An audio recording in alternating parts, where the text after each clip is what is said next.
اعوذ باللہ من الشیطان الرجیم بسم اللہ الرحمن الرحیم۔ ارشاد ہیلتھ سینٹر کی طرف سے حکیم ارشاد سین تمام ناظرین کو السلام علیکم ورحمۃ اللہ وبرکاتہ۔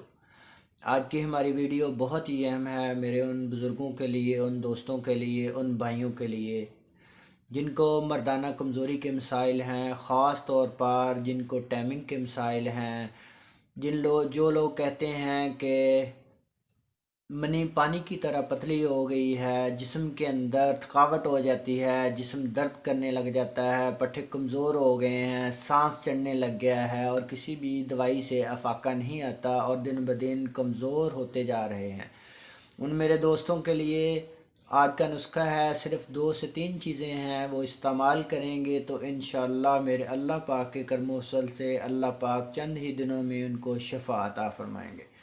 نسخہ نوٹ فرما لیں میرے بھائیوں، کسی بھی قریبی پنسار سٹور سے آپ کو بآسانی یہ چیزیں مل جائیں گی۔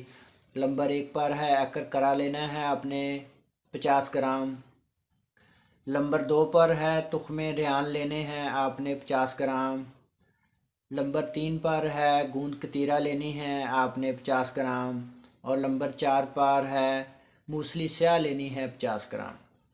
یہ 4 قسم کی چیزیں ہیں میرے بھائیوں، کسی بھی قریبی پنسار سٹور سے لے لیں، صاف کر لیں، اس کو صاف کرنے کے بعد بریک پاؤڈر بنا لیں اور کسی بھی برتن میں محفوظ کر لیں۔ اس کا طریقہ استعمال یہ ہے کہ صبح کو خالی پیٹ آپ نے 1 چمچ دودھ یا پانی کے ساتھ کھانا ہے، اور شام کو کھانا کھانے کے آدھے گھنٹے بعد آپ نے 1 چمچ نیم گرم دودھ کے ساتھ استعمال کرنی ہے۔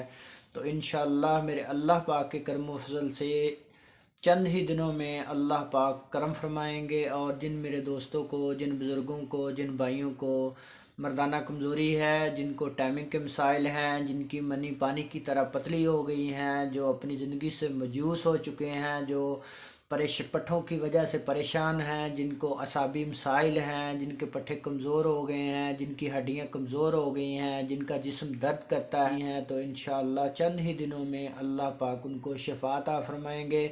اگر ہماری ویڈیو اچھی لگی ہو ہمارے چینل کو سبسکرائب کریں، ہماری ویڈیو کو لائک کریں، آگے اپنے دوستوں کو شیئر کریں، بیل آئیکن کے بٹن کو دبا دیں تاکہ ہماری آنے والی ہر ویڈیو سب سے پہلے آپ تک پہنچ سکے۔ اللہ پاک آپ کو اور آپ کی فیملی کے لیے آسانیاں پیدا فرمائے۔